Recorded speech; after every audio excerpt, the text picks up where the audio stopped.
Good evening, everyone, and welcome. Welcome to Healthy Living and Lifestyles. And this evening, our focus is on women's health. And this is really a holistic approach to people's health and well-being. So we'll be touching on economic, belonging, mental, physical, spiritual, maternal health. And our focus also is on, which is important in the current context of health, there's two words that we're going to have to get the community to really understand, and that's two words called social prescribing. And what this really means, it's about people, and when I say people, sorry, I should say including people with one or more long-term condition who need support for their mental health, who they may be lonely, they may be isolated. It's also about people who have complex social needs which affect their well-being. So you're going to hear from our speakers tonight, our trusted messengers as we call them. We'll be talking about that as well. So each of our trusted messengers will give a short presentation, and then we will have some interaction, and we will take questions from those of you from the public on this platform, and there will be an interaction between the speakers as well. And what the speakers will be doing as well, as I said, they are trusted messengers. They will also be answering some of the key questions that arise within our communities. For example, what are the mental health and well-being challenges that our community solves for itself?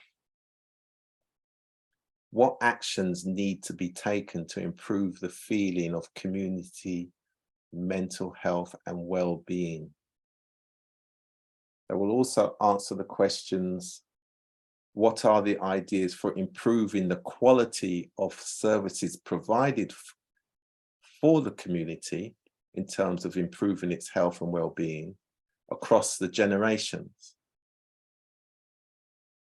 What are the best and most effective pathways for improving access to the community's own well-being service providers?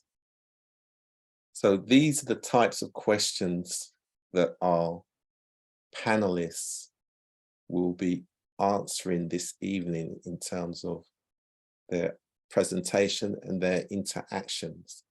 So it's very much about self-help, self-reliance, collective responsibility, community empowerment, and it's what we do for ourselves within the context of the environment that we live in. So having said all of that, I'm pleased, very pleased indeed, that Lenore Greenaway will be our first speaker. And Lenore, if I can hand over to you, a little bit about your background very quickly, and then into your overview. Thank you. Thank you, Rudy. Good evening, everyone. My name is Lenore Greenaway. I am a pastor, an assistant pastor actually, at the Church of God of Prophecy, and specifically the branch Living Water Fellowship. And I'm also a teacher by profession. Thank you, Rudy, for this opportunity tonight. And I look forward to what we all are about to share and how we can go about to transform lives. So at least I have 7 to 10 minutes to give my presentation. I will definitely not go over that, but I will give a very brief overview of what I consider to be the fundamentals of spiritual care. I think it is safe to say that as a society that we have evolved over the years with regards to our approach in health and well-being. And this starts with the knowledge that effective health and well-being requires a holistic approach, as Rudy said, spirit, soul, and body. The soul meaning our mind and our intellect. And we see a lot happening in our society, especially since COVID, with regards to mental health issues. And in all of this, it's safe to say that spiritual care is absolutely paramount. And life or true health is really all about balance, isn't it?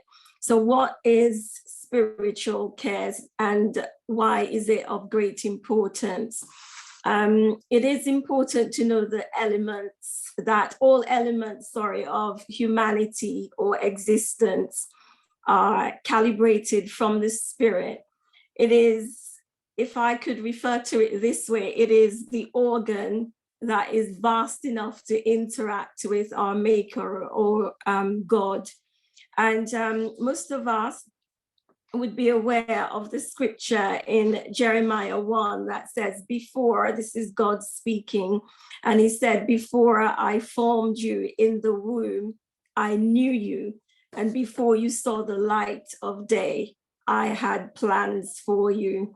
So a human, be it male or female, cannot function to full capacity or in wholeness, so to speak, without nurturing the spiritual aspect of their lives, or definitely they will be in deficit. And with spiritual care, we become fully able and sufficient beings. And this is where the church plays an absolutely crucial role in the community, in making connections with various organizations and various groups to give support, to give guidance, or whatever is required. So how we tackle circumstances is absolutely dependent on our spiritual life or our beliefs. And as Rudy stated earlier, we're not here to judge anyone based on their beliefs, etc. We're just looking at all avenues that could assist us in our walk through life. If individuals are nurtured spiritually, they are somehow fortified, and without doubt, they become somewhat more resilient. And I love another scripture in Isaiah 40, which states that God gives power to the faint. So he knows that in dealing with life's challenges and situations, we will faint. And he also says he gives strength to us as well. And that if we wait upon the Lord, he will certainly fortify us and renew our strength. And most of us would have crumbled, and I could speak personally, most of us would have crumbled a long time ago without some sort of connection with God and others of like faith. Fellowship is really important. It helps to anchor individuals and it gives them a sense of belonging. And we see that in communities, that is absolutely crucial in maneuvering through life's challenges. We are encouraged when we have others who are giving us that support. And so spiritual care brings light, and it's absolutely essential that this light is maintained. And sometimes things fall along the way, or individuals are not helped in this way because we don't have consistency. So it is crucial that spiritual care given is sustained and for as long as needed. And this is where the church community comes in, because it's not a one-day affair or just a month, it is consistent. So we cannot afford for spiritual health to wane or to be in deficit. Humans are intended to live with the resources of God, which gives us a way out of dark situations, be it you've got taboo issues in the church like depression, and that is very much in the church, and lots of individuals I know, and even in my own congregation, do have issues with depression. And we need to let individuals know it is absolutely okay. Our only duty is to provide the spiritual care that those individuals do need, or whatever the label is, the challenge, financial difficulties. We need to create spaces where individuals can manage these issues and know that they've got the support needed. I remember, Rudy, in one of your dialogues, where one of the South African sisters shared her story of how she came through breast cancer, the illness of breast cancer, and correct me if I'm wrong, but through her faith, that brought her through. And what resulted from it was an organization, I think, is it called Deborah's Conversations? Yes, Deborah, yeah. Yes. So Deborah's Conversations. Yeah. And this is a typical example of an individual being given the spiritual care and relying on spiritual support to get her through a very, very challenging and difficult situation. And remember, we know that mental health is a huge issue. And so sometimes the illnesses that we encounter can cause us to go into depression and lots of other types of mental illnesses. And it's absolutely crucial that the church, along or in collaboration with other organizations, are there to give the support needed. And from Deborah's Conversations, she has given the help which she has received in turn. So one of the key messages that I want to leave as I wind down is that spiritual care inspires hope. I'll say that again. Spiritual care inspires hope. So may the church, along with other organizations, take their place in prioritizing spiritual care to our communities. And being in education for 30 years, it's quite evident that one of the best and most effective ways of tackling issues in society is through knowledge. So when young minds, young girls, young women are educated, and when they are equipped, they know how to deal with life's challenges that are presented to them. And we know there's an old adage that says prevention is better than cure. Yeah. And so if organizations like the churches that are predominantly responsible for spiritual care create, then replicate programs to assist various groups, then we would, as a society, be in an absolutely better place. And I will just end by saying a healthy spirit equals a healthy mind and a healthy body. And I will leave it there. Thank you very much. Thank you very much, Lenore. That was excellent. And of course, your church has demonstrated that with the support that you've been providing to Women with a Voice. Yes. In Northumberland Park in Haringey. So thank you very much indeed for that presentation. You're welcome. So before we go on, is there anybody on the platform would like to give a perspective or make a point to anything that Lenore said before we go to our next speaker, please? And you've got a nice, well done, Sister Lenore, in the chat room there. It was Thank you.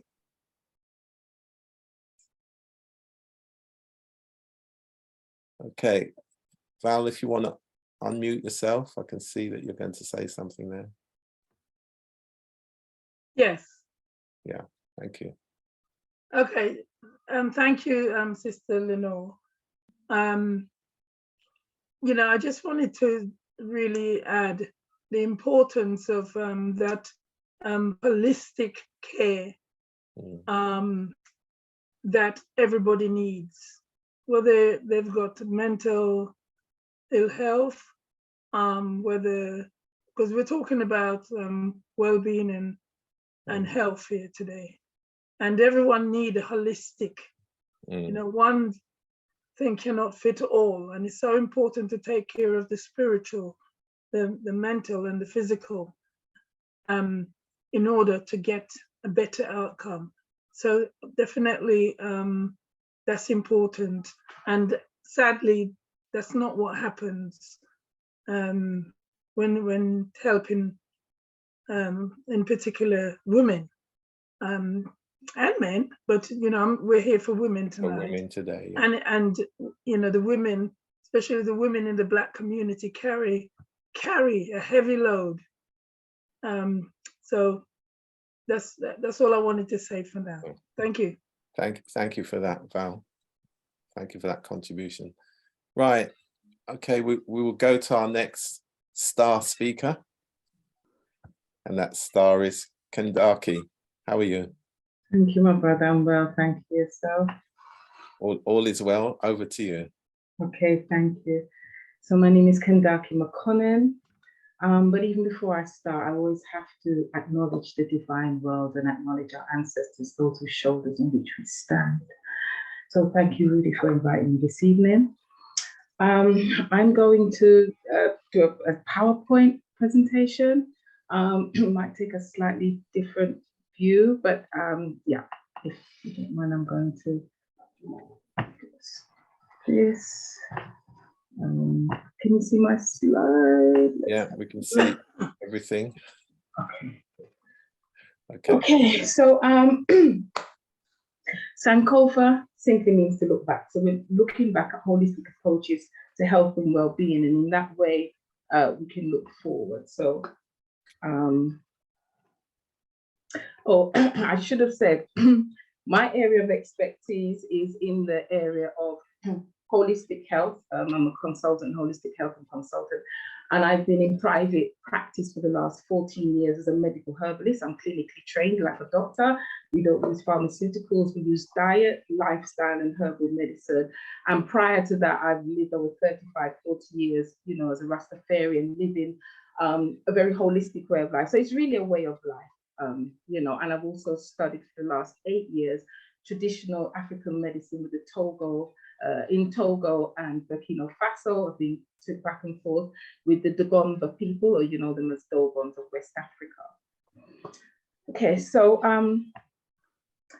the human being, yes, body, mind, and spirit, and that's the key thing that we really need to look at, that we're looking at all aspects when we're looking at holistic health.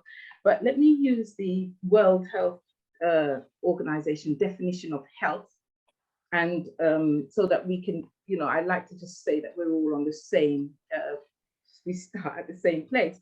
So they look at health as a state of complete physical, mental, and social well-being, and not merely the absence of disease or infirmity.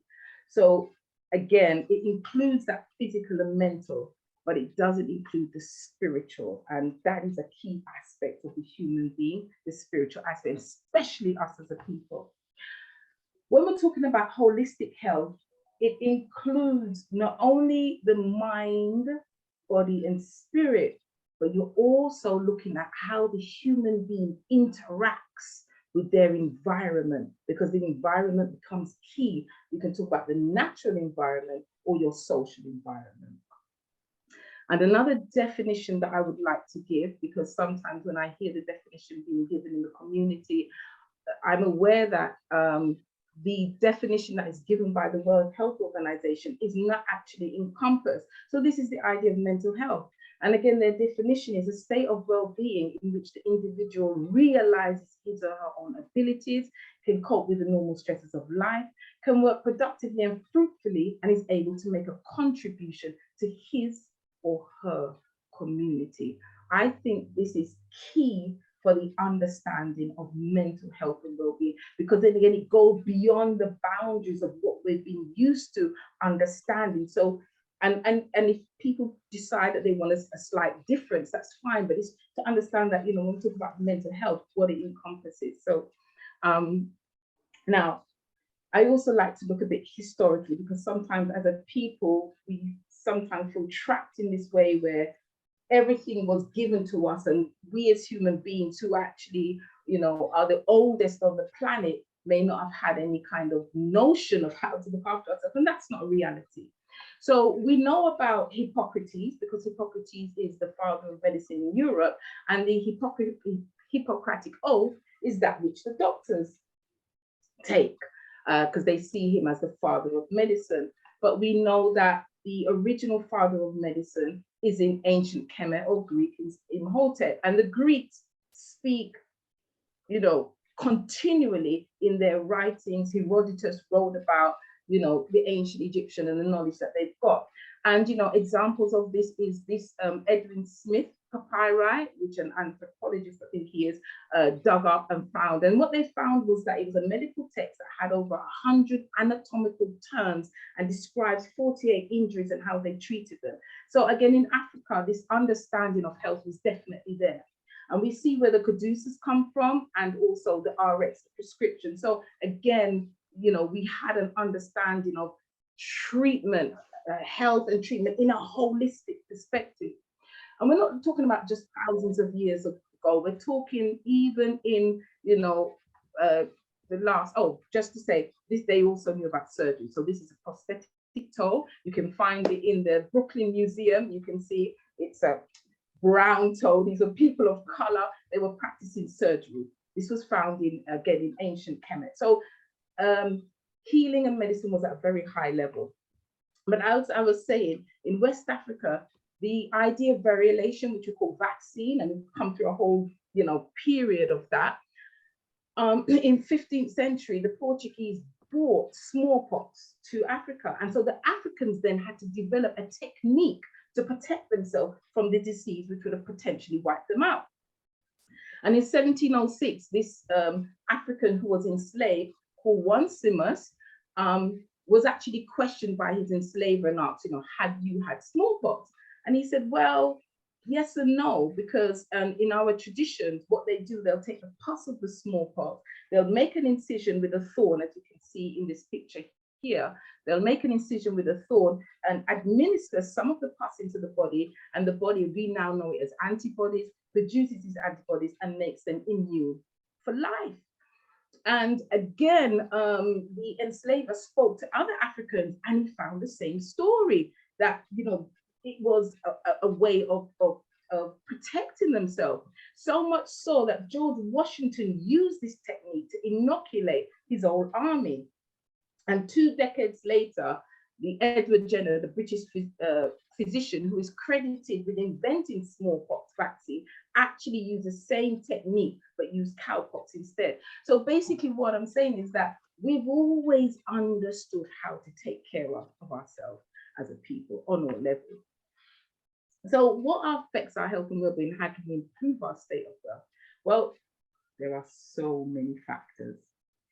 And sometimes we do not take these different factors into consideration when we feel a particular way or when we feel dis-ease. There are many factors: our culture, our sleeping habits, and I'm going to look at our nutrition. Of course, we've got exercise, so many, our friends, our education, our history, our spirituality, our environment.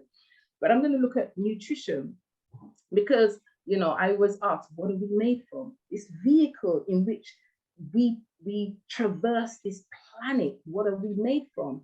And when you break down the cells, the organs, all of these different parts that make up the organism, you're talking about the earth. You're made from that, the components of the earth, the elements, carbon, hydrogen, oxygen, magnesium, potassium, all of these things make up the human being. So we are a living organism, which means then that we must feed from which we came.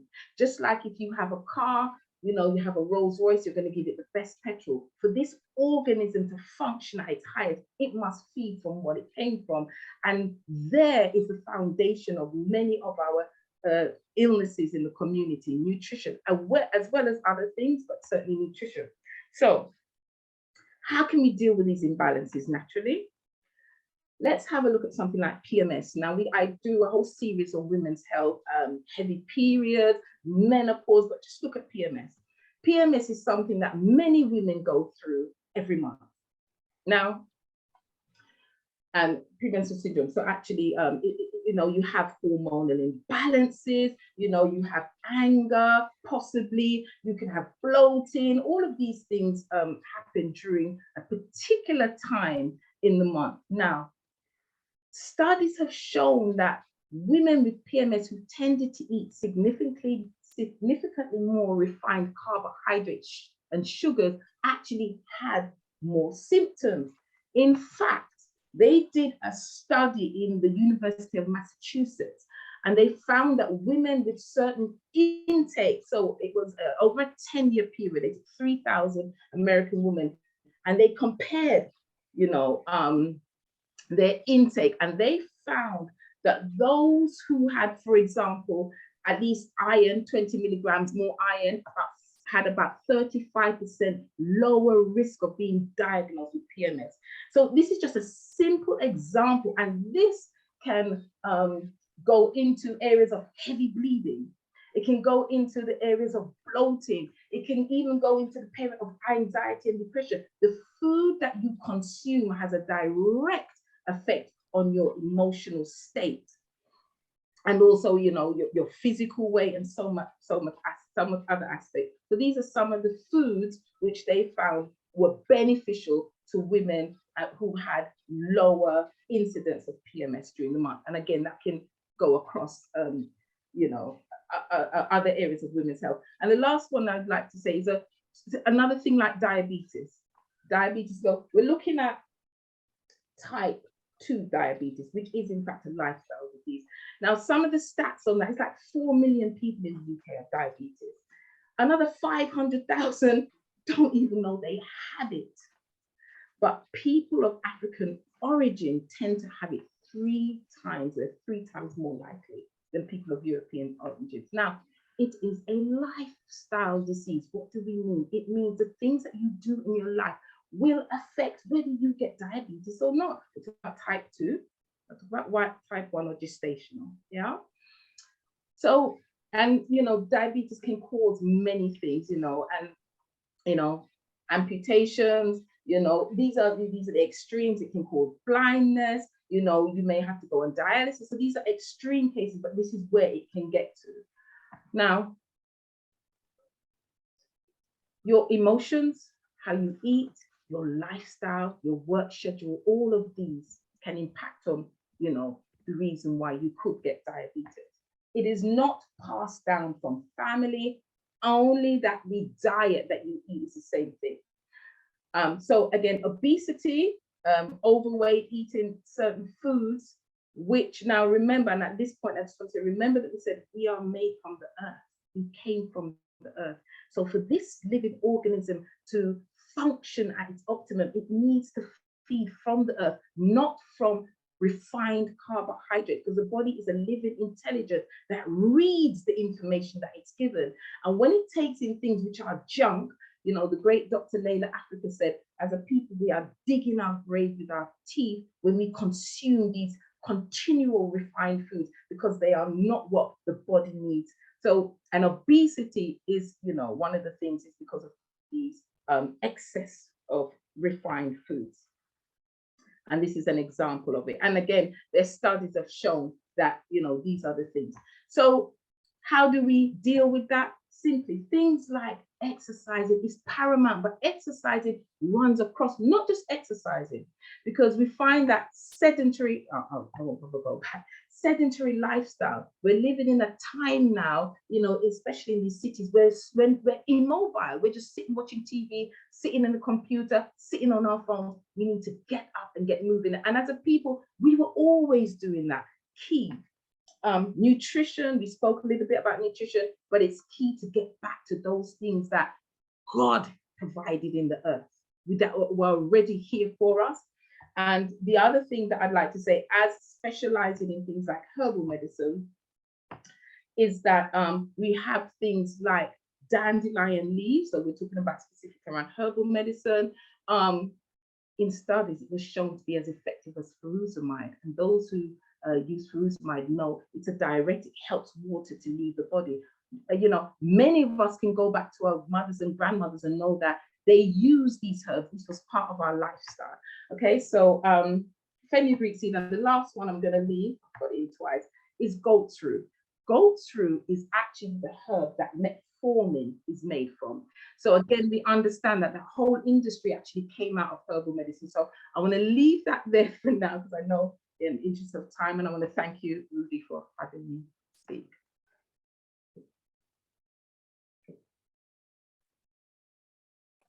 Thank you very much for that, Kandaki. A great overview. and you raised many key points on this subject of healthy living and lifestyles. So again, I'll ask our panel members, anybody on the forum, is there any perspectives or any points of clarification even that you might like Kandaki to go over? Can I just ask, well done, Kandaki. I'm really into herbal medicines, etc. So I was gripped. But especially as well, and being a teacher, so we're here to find solutions as well. And it's clear that we should eat healthily. But I encounter lots of families where there are economic factors that affect how they do eat. So how do we find solutions to these, like in the communities, and help? Yeah, thank you. Because, sorry. Go ahead. No, I was going to say that preserved foods are more expensive than healthy food, and that's a problem, isn't it?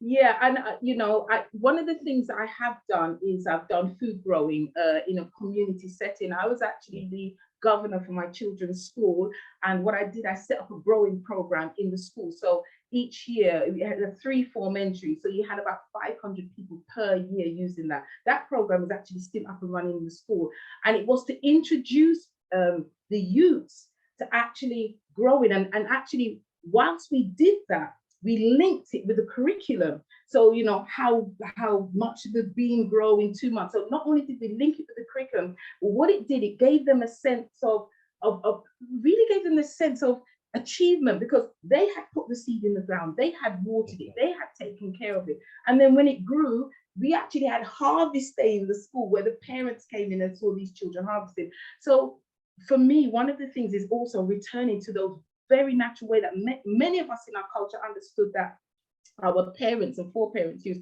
So growing our own foods, you know, spinach, callaloo, greens, apples, you know, we can get a hold of those. Yes, I do agree there are some foods that, you know, are harder to get, and they are organic, as you say, but that isn't the only issue. The other issue is that our children are visiting these chicken and chip shops. They're going to McDonald's. Those are the real issues, and I think those are some of the things that, you know, I guess again as parents, if we could try to steer them away from that. Thank you. We do have a similar program in my school. We planted tomatoes, etc. But part of the problem, and the kids are really excited and they've learned quite a lot, but there are no green spaces. A lot of them live in flats, etc. So even though we've introduced that, they don't have that. So it's left up to churches and other organizations to collaborate and secure green spaces so that families can actually plant, because we spent thousands to do this in the school, but it's left right in the school because they have nowhere to plant. And so again, that's how we can link with local growing organizations, so that because there are quite a few, you know, Go Grow with Love, Sandra Dalazar, she's doing, you know, great work, and there's, you know, there are groups out there, and also you can actually get, and I don't have much space at the back, and I've got so many things I'm growing, and I actually put them in containers and growing in containers, growing in the house.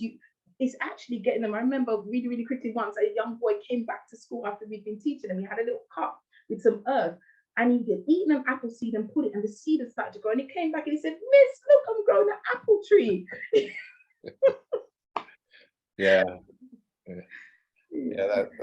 That's excellent. And actually, you raise a great point in terms of growing, and we can certainly make sure on our platforms in the future that we have more people who are growing, you know, the allotments and the small areas and using the containers. And again, amplifying that voice, because that is a solution. It is a solution, and it's from within the community. So that's an excellent in terms of sharing the learning that we'll take away from that, and we'll do something about it, that's for sure. Thanks for that, Kandaki. Are there any other points to what Kandaki presentation raised? Okay, Val, go ahead. Yeah, hi, Sister Kandaki. As I said, great presentation as usual.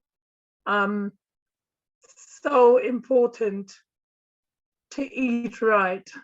I know I've got to lose some weight myself, you know, but you know, one of the things we know is that the body can heal itself if we give it the right things to eat, and that's the challenge that we have right now, about giving it the right thing, because you know most of us are second or third generations here now, and that's where the issue is. The fact that our parents came and they were used to planting and they had, you know, but a lot of the second, third generation, they're now copying the social, the society that we live in, and they've forgotten about some of the things that they were brought up, you know, given whilst growing up. Yeah, so thank you. Thanks for that, Val. And, you know, as was said before, we can certainly share that learning and we can relearn. That's the great thing about human beings. We can relearn what may have been forgotten because it hasn't been forgotten by everybody. That's the great thing about it. So we will certainly do something about it in the future under our theme of healthy living and lifestyles.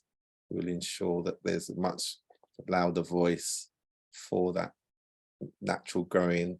And again, as it's been stated, it doesn't matter what space you've got. There's lots of groups you can join.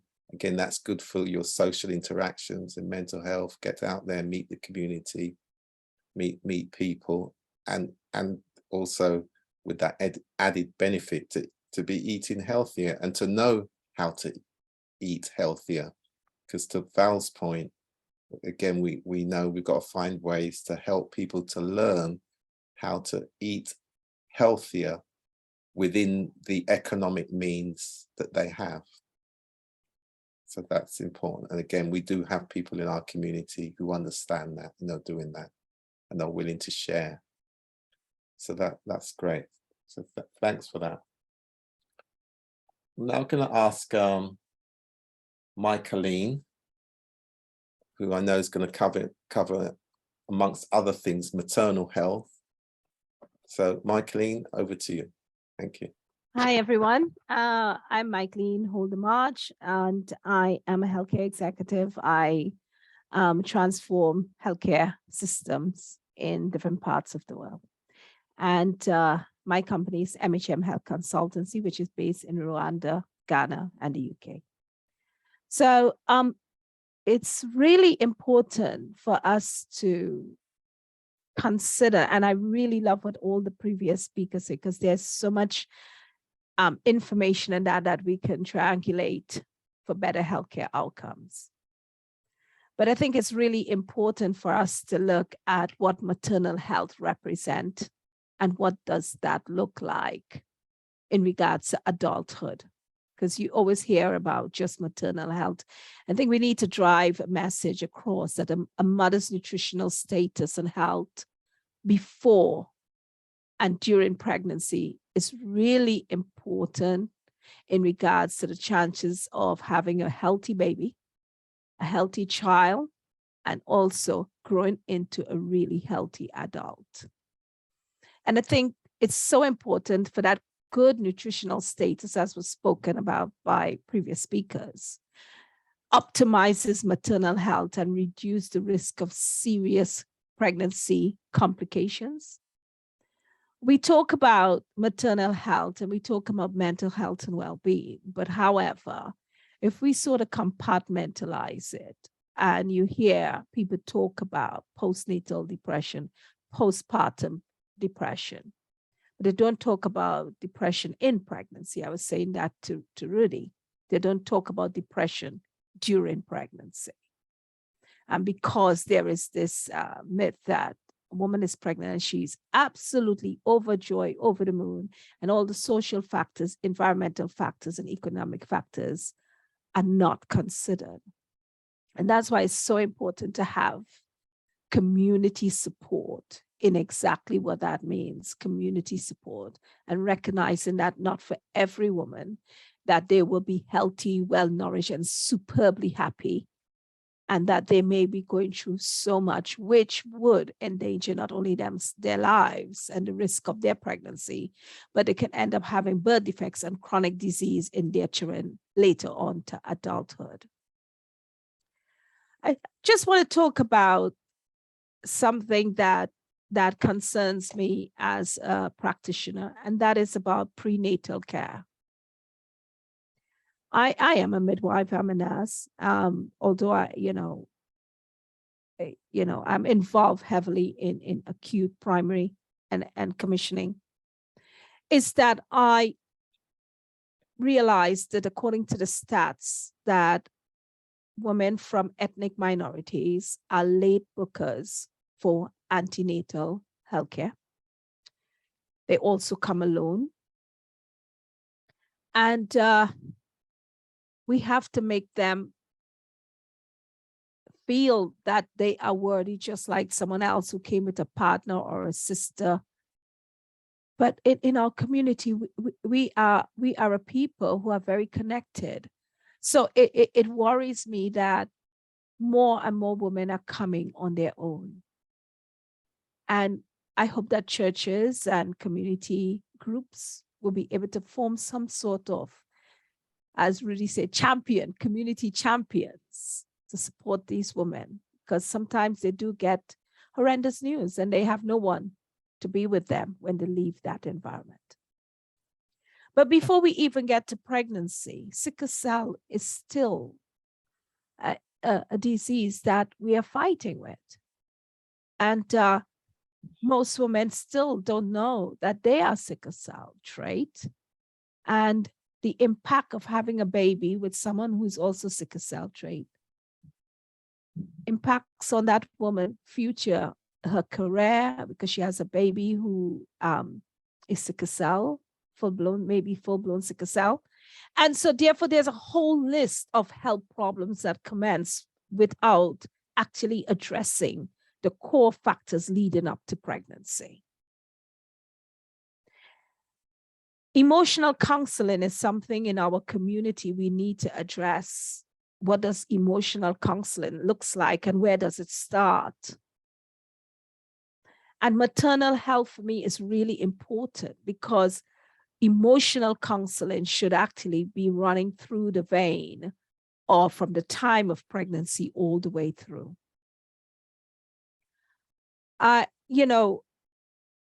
We know for a fact that though we have lots of doctors and nurses who look like us, we are still very secretive about our history, whether we are diabetic, whether, we're very secretive, about our history. So if we meet a healthcare practitioner who isn't of the same, there's a reluctance even then to share information that could actually save their lives. And the question I ask is, where do we go from here?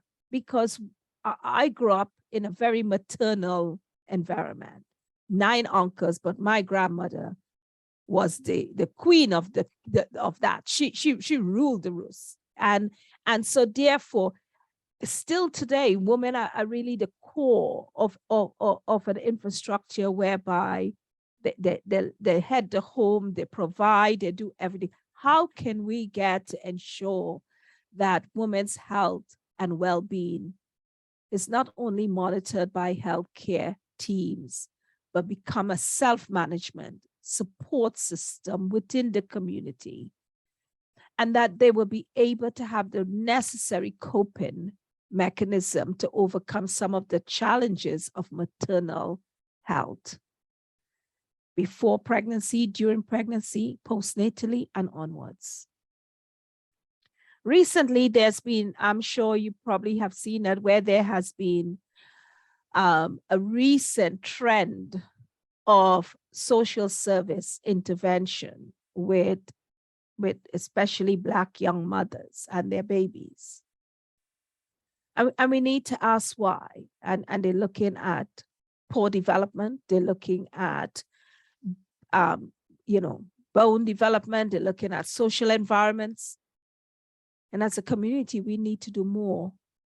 And that's why I'm here. We need to ask ourselves, where are we going wrong? What can we do? And not take it for granted that when we see a woman who's pregnant, that all is well. I think without being intrusive, we can always ask, what do you need? Are you okay?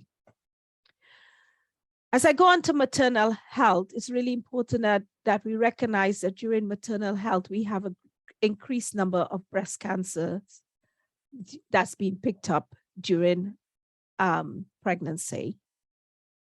And it's about also the importance of women doing the basic self-tests on their breasts and know how to do it. So there are a lot of lessons to be learned,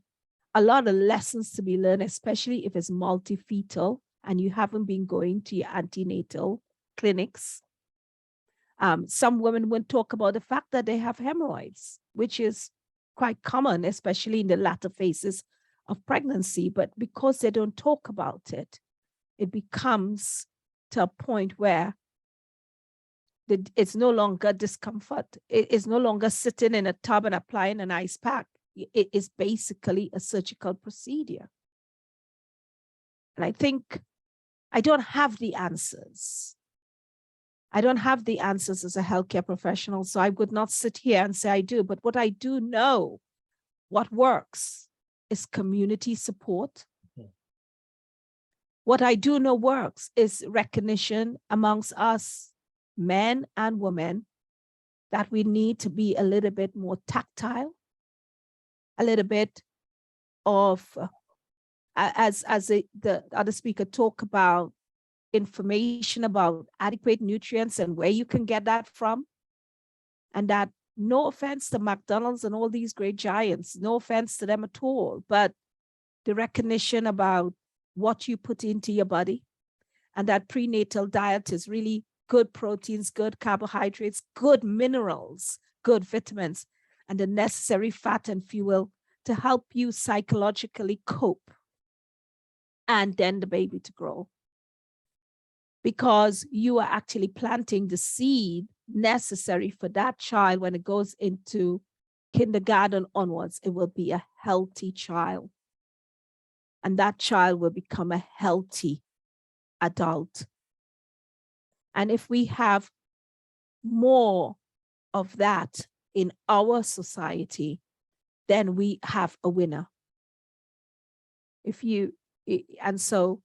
And I know a speaker talk about diabetes and there are lots other, hypertension, all of that. I mean, I like a lot of salt in my food. I grew up having salt in my food. I grew up with my grandmother saying, "There no salt in this chicken. You're crazy, put more salt in it." I grew up with my granddad saying, "It had too much green in this, put more rice here." I grew up with my uncles and them, more meat, more rice, more meat, more rice. I never heard about more tomatoes, more lettuce, more of any of that.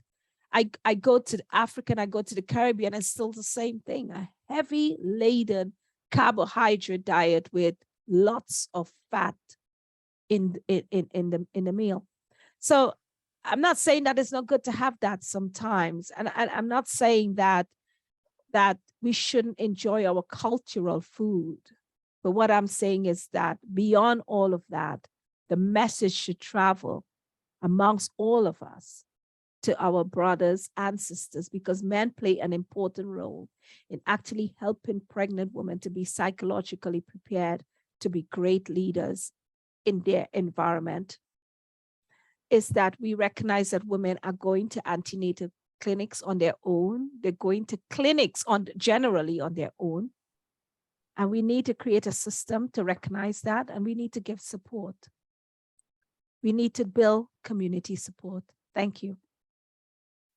Thank you very much for that, Michaeline. You raised some significant points in there, and particularly the challenge again to us in our community, whether we're in the workforce or whether in the community. And we all say the workforce is a community and the community is the workforce, because we may work in health and well-being, but at the end of the day, we still come back into the community. And the points that you raise about the community support, again, are well taken, that we've definitely got to do something about that. Think it through. Are there any points or perspectives that anybody would like to raise based on what Michaeline has just given us a great overview of?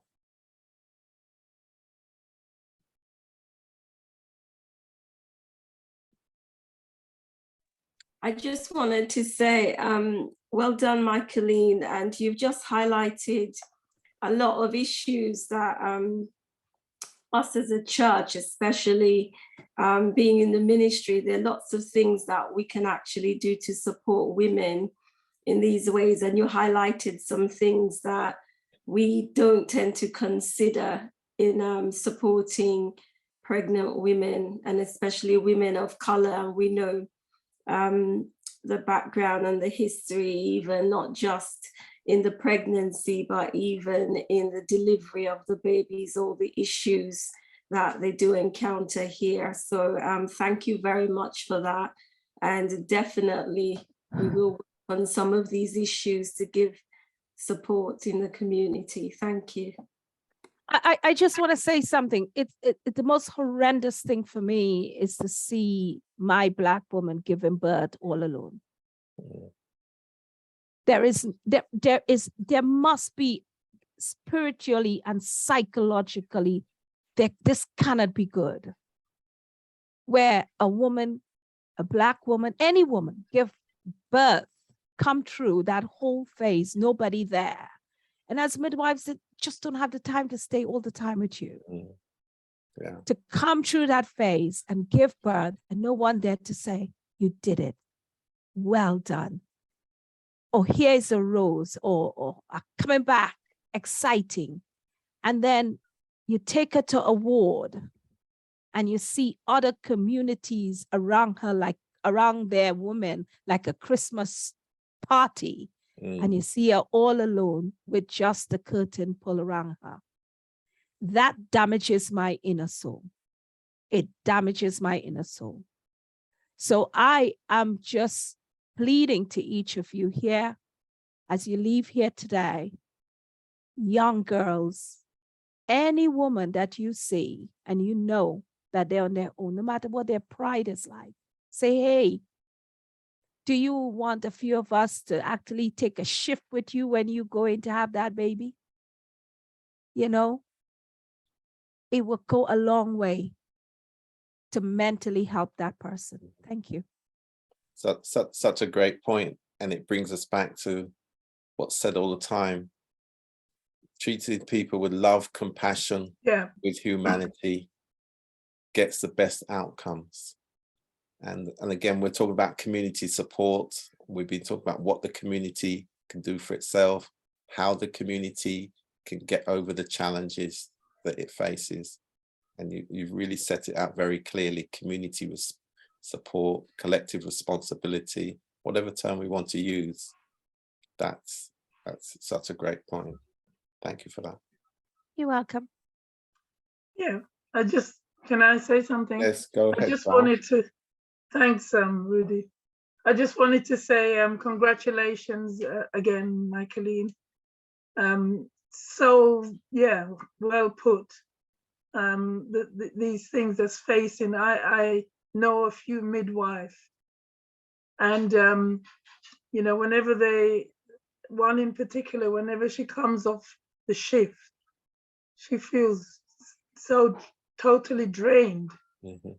And I think as well, when I question her a bit, most of the time her managers and people put her with other Black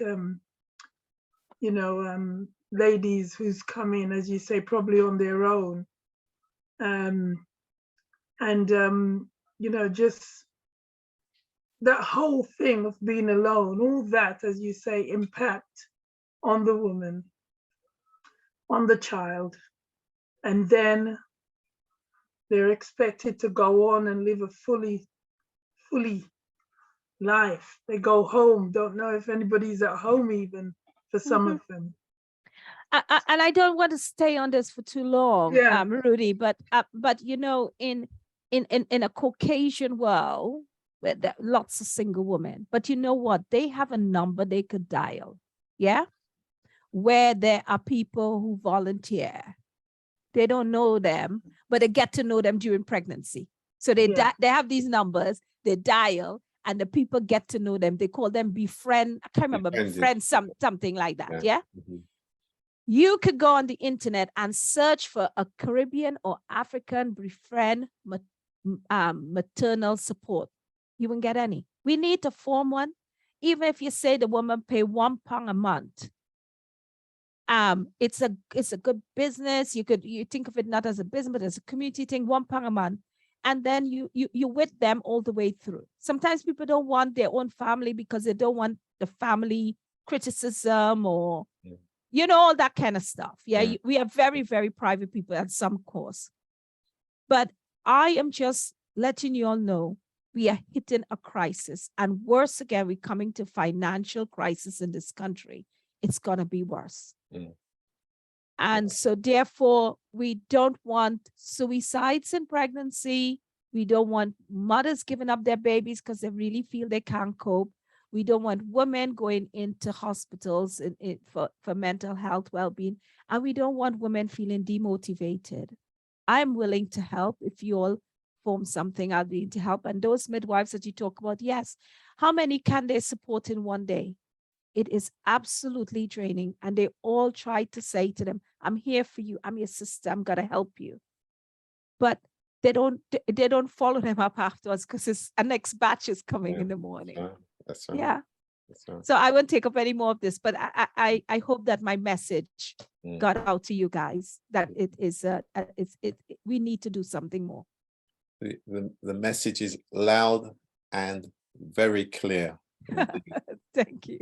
And we shall be certainly looking into that and see again who's in the community. There may be somebody doing it we don't know. So what support do they need? Do they need amplification? Do they need capacity building? That's something we certainly will look into. So thank you very much for that. Thank you. Right, our final speaker for the evening is Angela Clark. And you mentioned about when it comes to counselling, and that's one of Angela's areas of specialism. But Angela, over to you for your 7 to 10 minutes. And, good evening as well. Thank you very much, and good evening, everyone. Apologies for being late, but I'm actually at an event as it currently stands, so I've come out of that to do this, but really inspired by the two speakers that I've heard so far, and yeah, much of what you both say have resonated with me because I see it in the community all the time. Certainly with regards to the alternatives to looking after ourselves, I am definitely all for that. But also the inequality, but also the issues that affect women particularly is more of an issue more and more. And certainly as a counsellor, psychotherapist, I am definitely seeing the mental health issues come through my door on a, let me say, a more regular basis than ever before. A lot of the counselling that I do now, I provide free of charge because of the fact that the waiting lists are so stretched, and the system, unfortunately, the access to support and counselling isn't as easy as we'd like it to be. In addition to that, mental health. People talk about the pandemic and the fact that it has magnified. Mental health has always been an issue. It's always been kind of high on the agenda, but it has been magnified because of the pandemic and because of the various issues that are now highlighted, mainly in the press, when you talk about the economic effects on life and the pressures on people, poverty and on all of the types of issues, social isolation for people, but also service access, because sometimes I would say that the response that people get when they try to access services isn't what it should be. We hear so much about the fact that Black people are disproportionately affected, and I would definitely concur that with regards to accessing services, especially for mental health, their treatment is less than should be expected. I recently had someone who presented for counselling, a young man. He was, in fact, a young man who was based in a hostel, and he had gone through, I think, years of abuse as a child, and had run away from home and was in a hostel and needed help. He needed help. He wasn't able to work because of his mental health issues, and he just wanted to talk. He just needed to talk to someone. And when he approached the mental health services, he was put on a waiting list. Now he was in crisis. He was desperate, and contacted me. looked online and basically contacted me and said that he would pay. He would pay for the service. Now this person did not have he didn't have the means to pay. He was on universal credit. And in a desperate situation. But this is what's happening. People out of desperation are reaching out, to wherever they can to get someone to talk to them.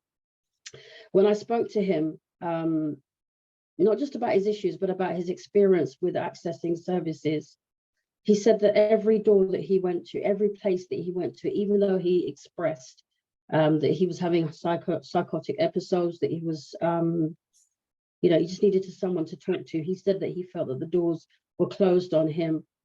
I've heard that time and time again throughout my career of people not being able to access services. And when they do access services, they're not treated in the same way. And it's similar to, when we hear about the maternity situation, yes, it's in a similar vein where, it seemed that because, because you are Black, your pain threshold is higher, and in the mental health situation, it's similar. That there is not the same treatment or the same support that's being offered for a number of reasons. Now, I suppose what I'm being asked is what can we do about it? What as a community, how can we help ourselves? And this phrase "for us, by us" seems to be resonating more and more. There are more people coming up and providing free support, free help, and free advice within the community. And these are not necessarily trained counsellors as such, but they are people who are befrienders. There are people who are really just opening the doors and recognizing that there are people who just need tea and sympathy and tea and kindness, for want of a better word. There are people in our community, they are at their wits' end. They need so much support. And sometimes it is just talking through, talking therapies. People don't even understand what talking therapies mean, especially for Black people. You talk about counselling and they get concerned about the fact that if you talk about counselling, then it's going to need medication. It's going to mean, going into the mental health system. So they are reluctant to seek help because of that. They don't get the necessary help that they do need. And don't get me wrong, I'm not saying that some people don't need medication, but I think that that has to be a last resort. And sometimes that isn't the last resort for many people who need help. It's an easy option. It keeps people quiet. It keeps people docile. So within our communities, we do need, I think, to develop collaborations of people who are willing to offer tea, kindness, a listening ear, because sometimes that's all people need. And being able to being able to be navigated to the different forms of help and support, because it isn't that the help and support isn't there. It's just the fact that people just don't know how to get it. They don't know how to access it. And sometimes in the various communities that in the areas that we live, there are people who are offering support, but the mapping exercise of to where these places are, who's providing it, that isn't that isn't in a central place either. So when people have multiple problems, and that's always an issue, because when people come through with issues, they don't normally have one issue. It's not normally the fact that they just need help because of their finances. There are normally some kinds of other emotional issues, or there is a reason why. Relationship breakdown is one of the main issues why people's mental health causes them to take a turn. And isolation is it is a major issue. So having places where people can go and people can get support and people can get advice, places like citizen advice bureaus, we know were there and were all encompassing and gave out a whole raft of information. We know that even those services have now been cut. There isn't the services available now as they were for people to get the advice and support and guidance that they need, because sometimes that's all it is. Sometimes it isn't that they need to see a psychiatrist or a psychologist, or they don't even necessarily need to go into the mental health system. Sometimes just having someone to talk to, just having that listening ear is all that they need. Right. But actually getting access to that is what's, that's the difficult bit. Access to services, knowing where to go. Rudy, do you want to come in? Because I sense that you want to say something. Because at the end of the day, we've got our trusted messengers. We do. Those of you who work in the system, we've got lots of people work in the system for generations. But our challenge is what we do for ourselves within the community. As you have stated, it's about community support, and it's been said quite a lot previously. The challenge for us is to meet the challenges and overcome them, which we have done in the past, but it does take an immense amount of community support, collective responsibility, and that sharing the learning. And that's kind of the model now that we'll be thinking about. How do we ensure that there's greater impact through collaboration across our different community, and we've got all kind of community providers, hairdressers, barbers, churches, sporting groups. All these are providers of services to the community. Mm-hmm. What we're now saying, to have a greater impact, to reach as far as we can within our own communities, is that we've got to mobilize that as a resource. The system itself, that's another matter. But what we're really about is how can we mobilize ourselves in our own interests. And we are seeing that with, certainly, there are churches who are now providing counseling support, not just for their members, but for the community in which they live, free access. There are voluntary groups who are providing, go on, you want to say something else, don't you? Right. I was just going to say, the provision is there, but what we're really saying, we're not saying that the provision is not there. What we're saying, it has to have a greater impact. It has to reach more people. So it needs to have visibility. Yeah, we just need to have a greater impact. But right, I wrongly said that you were the last speaker. In fact, Val is actually the last speaker. Okay. So Val, if Okay. they're over to you as the last speaker. Thank you very much. Okay. I'll let you off this time, Rudy. Thank you. Okay. Hi, everyone. Can you hear me good? Yes, we can hear you.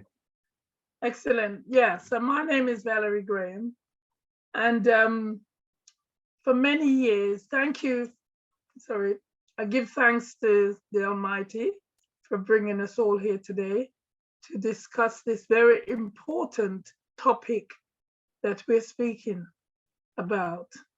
And I thank you, Rudy, for inviting me to say something. I've got a bit to say about everything I do. Just being in the community for so many years, doing so many things. But I just want to say a little bit about me, and then I'll, my name is Valerie Graham, and for over 25 plus years, I've worked in the mental health services, and work for local authority, for community groups, community organization. And one of the work I did was around for National Mind, and it was called the Diverse Minds work that I did. And that was in the 90s, I did that, to the early millennial 2000s. And then I did a lot of work for small Black organizations, because the issue was so much around mental health. At the moment, I am currently a governor, public governor for Islington, representing Islington on the Camden and Islington Mental Health Trust. So basically, the Council of Governors are responsible for holding the non-executives to task to make sure that the work they're doing really support the services and make sure of better service for all, basically. I find myself most of the time always putting up my hand. So what about this?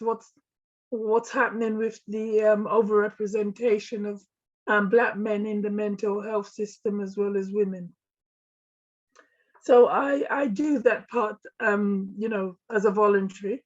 I also sit on the Women's Committee. I'm the chair of the West Indian Cultural Centre Women's Committee. And at the moment, the center is closed due to some dilapidation work, but also it's so important that we get that going again, because of all what was brought up just now by most of the speakers, all of the speakers, I should say. So, so touching on mental health,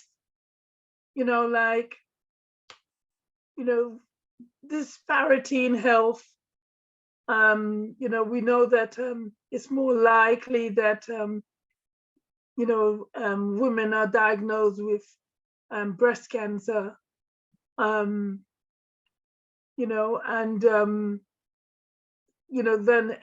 than their white counterparts. Many reports coming out saying recently, as Michaeline said, about Black women, sadly, in maternal health, their babies are more likely to have a serious problem due to so many different things. Probably some of it is lack of understanding or presenting late, as she pointed out, or lack of support. It touches in all areas of life, really, all areas of health. Now, Sister Kandaki alluded to this in her presentation, and I just want to touch on it as well. I want to touch on the fact that mental health, the WHO, which is the World Health Organization definition, and I will just read it a little bit of it again. It is defined that mental health enables people to cope with the stress of life. This is what our mental health. Mental health is a good thing. Most people hear the word mental health and they think it's a bad thing. The thing that is not so good is the mental health illness. That's where that's not very good. But we all have mental health. And mental health enables people to cope with the stress of life, realize that our abilities and learn and work realize our abilities to learn and to work well, to contribute to our community that we live in. And it is also an integral component of health and well-being that underpins our individual and collective abilities to make decisions, build relationship, and shape where we live. All those things encompass good mental health. And so the lifestyle, if we are not getting that support, because, we're here tonight, we're talking specifically about women, and I'm going to say specifically around Black women, because that's the area that I'm, we all have women of all different cultural perspectives, but I'm specifically talking about Black women. And I feel really that Black women carry so much burden, the heavy burden. And so it's so integral, as what was said by Micheline and others, and the church and everyone, that there is a support. And I think we have to start really continuing to look at that again, about the support. For us to have a healthy living lifestyle, support is so important. There's reports out there about the abuse that Black women in particular go through, the mental, physical abuse, all that impacts. And then the Black woman has got to also look after the family, provide that healthy food that Sister Kandaki speaks about, give birth, go to church. Yeah. So much things. We really need a lot more support. And that's the community support. So that's right. And it is about the community. Yeah, but we're talking about ourselves here. We're not talking that's about right. That's right, Rudy. somewhere else. We're talking about that's ourselves, right. Our families. Yeah. Our and this is why ourselves. Yeah. This is why it is important that we understand what community is.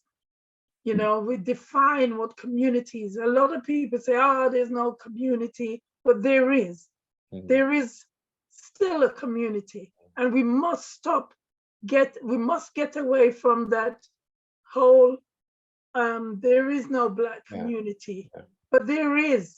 Yeah, and we can share that. Start to pull that together again. We can share the learning. We can share the learning. That's so I'll give you one more minute, Valerie. Just sure. Time. There's so much things. One of the things that was not touched, in what we're talking about. I like the way you put time on me. Thank you, Rudy. But one of the things that wasn't touched was about economics. We do need to talk about money in our community, but that's because that forms part of the healthy living lifestyle that we require. So basically, I just want to quickly, as I'm on the clock, I just want to quickly read out 12 things, and that should do me, because part of what I wanted to come here to say was about looking at the positive sides and look at the way we can support and help each other. It's something I found, and I want to read it out to everybody, because it says, number one, take time. This is 12 things to take time to do. Take time to work. It is the price of success. Number two, take time to think. It is the source of power. Number three, take time to play. It is the secret of youth. Number four, take time to read. It is the foundation of knowledge. Number five, take the time to worship. It is the highway of reverence and washes away the dust of earth from our eyes. Number six, take time to help and enjoy friends. It is the source of happiness. Number seven, take time to love. It is one sacrament of life. Number eight, take time to dream. It hitches the soul to the stars. Number nine, take time to laugh. It is the singing that helps life's load. Number 10, take time for beauty. It is everywhere in nature. Go out more for walk and understand what's around you. Take time for health. It is true wealth and treasure. It is the true wealth and treasure of life. And number 12 is take time to plan, so that all those that I've just read, it is the secret of being able to have time for the first 11 things. And we must take time to be able to do that and get together and come together as a community to be able to help live that healthy lifestyle, eating better, looking better, having, because it can be done, but it is about coming together as a community, as a collective. So I know I've gone all over the place, but thank you, Rudy. And I just wanted to bring that in because it's so important that we do know there is a better way and there is something we can do about that. We must come together collectively and seek and look for the best. All right, thank you. Thank you very much, Val. And that's a great way to end this dialogue this evening. And I'd like to thank everybody who stayed with us and the comments. And we certainly will be back. We will keep this up as a series, and each program we will bring more people on who will come on to share the learning and actually give people an indication where they can access these pathways for improving their health so that they feel better, look better, eat better. And it is about this healthy living and lifestyle. So thank you. Thank you very much, all speakers. Great content that we've got here that will be well shared everywhere across our neighborhoods and local communities. Good night all, and thank you. Good night, everyone. Thank you. Thank you. For bringing us together. Yeah, thank you. Well done. Thank you. Thank you. Bye, Thank you, everyone. guys. Nice meeting you guys. Bye-bye. God bless. Thank God you. bless.